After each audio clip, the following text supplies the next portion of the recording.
Halo Pak Halo Petrus. Pak Dipo. Gimana kabarnya Pak Petrus? Kabar baik. Waduh, Terima kasih sudah mampir nih Pak Dipo. Gimana kabar Pak Dipo? sehat Pak Petrus. Gimana kabar Pak Petrus? Kabar saya baik Pak. Sudah lama ya kita nggak ketemu ya? Ya, beginilah Pak. Pandemi semua menjadi terkendala. Iya betul Pak. Tapi usaha Pak Dipo gimana? Waduh, Pak Petrus tahu sendirilah keadaan pandemi ini merosot jauh Pak Petrus. Ya tapi masih bisa jalan kan? Masih Ya. ada hasil lah. Kita syukurin lah Pak. Iya. Tapi memang bukan hanya Pak Dipo Pak. Jadi banyak kenalan saya dan keluarga sama-sama mengeluh Pak.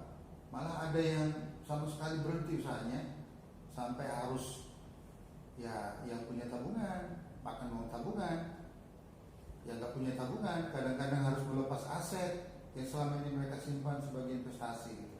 Betul Pak Petrus. Jadi memang bukan hanya usaha Pak Dipo yang menurun. Iya. Ya. Oh iya Pak, ini kan sudah masa lapor SPT nih Pak. Pak Dipo sudah lapor SPT nih. Waduh, dalam keadaan seperti ini apakah iya Pak kita harus lapor SPT juga? Pak Dipo sebagai wajib pajak yang terdaftar, kita wajib lapor SPT. Tidak peduli berapa penghasilannya, mau besar mau kecil tetap lapor SPT. Oh begitu ya Pak, walaupun usaha kita merosot tetap kita harus lapor SPT juga ya?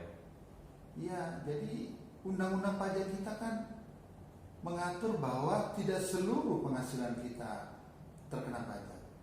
Ada bagian dari penghasilan kita yang tidak dikenakan pajak. Namanya penghasilan tidak kena pajak atau biasa disebut PTKP. Oh, saya baru tahu itu Pak, kalau ada penghasilan tidak kena pajak atau PTKP itu. Pak Petrus bisa bantu jelaskan tuh Pak untuk mengenai penghitungan PTKP tersebut.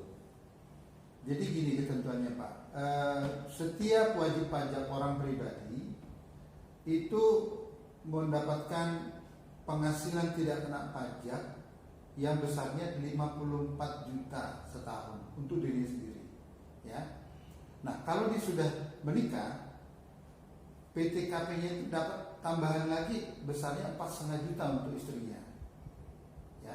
Dan kalau dia sudah punya anak, dia mendapatkan tambahan PTKP lagi sebesar 4,5 juta untuk setiap satu orang anak, dengan catatan maksimal sampai anak ketiga. Jadi begini, kalau misalnya dia sudah menikah, punya 3 anak, maka jumlah PTKP-nya, penghasilan tidak kena pajaknya itu totalnya berjumlah 72 juta. Oh begitu, baru tahu saya Pak Petrus. Iya. Pak Petrus bisa juga untuk membantu penghitungan pajak saya. Oh iya Pak, jadi gini, jadi pertama-tama kita jumlahkan, hitung berapa penghasilan Bapak selama setahun ini. Nanti setelah kita dapatkan berapa penghasilan bersihnya, kita bandingkan dengan penghasilan tidak kena pajaknya, PTKP-nya. Nah, yang saya tahu kan Pak Dipo ini istri 1, anak 3, atau ada tambah Pak istri Pak? Wah tidaklah Pak Petrus. Ya, jadi berarti dengan istri 1 anak 3, PTKP Pak Dipo itu 72 juta setahun. Nah, penghasilan Pak Dipo setahun lalu berapa? Kalau lebih besar dari 72 juta, maka selisihnya itulah yang dikenakan pajak penghasilan. Tetapi kalau penghasilan Bapak lebih kecil dari 72 juta tahun lalu, maka tidak ada pajak yang dikenakan. Nah, jadi tidak usah khawatir Pak untuk lapor SPT.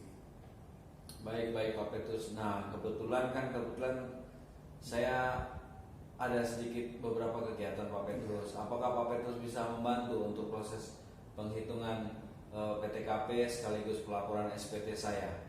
Oh, dengan senang hati Pak Dipo. Dengan senang hati kita akan bantu Pak Dipo untuk memenuhi kewajiban perpajakan Pak Dipo melaporkan SPT. Yang kita butuhkan nanti dari Pak Dipo data-data penghasilan Bapak selama tahun lalu. Pastikan seluruh penghasilan Bapak tahun lalu tercatat. Nanti staf saya akan bantu untuk buatkan SPT Pak Dipo, ya. Baik Pak Petrus, terima kasih atas penjelasannya. Terima kasih banyak Pak Petrus. Sama-sama Pak, terima kasih juga.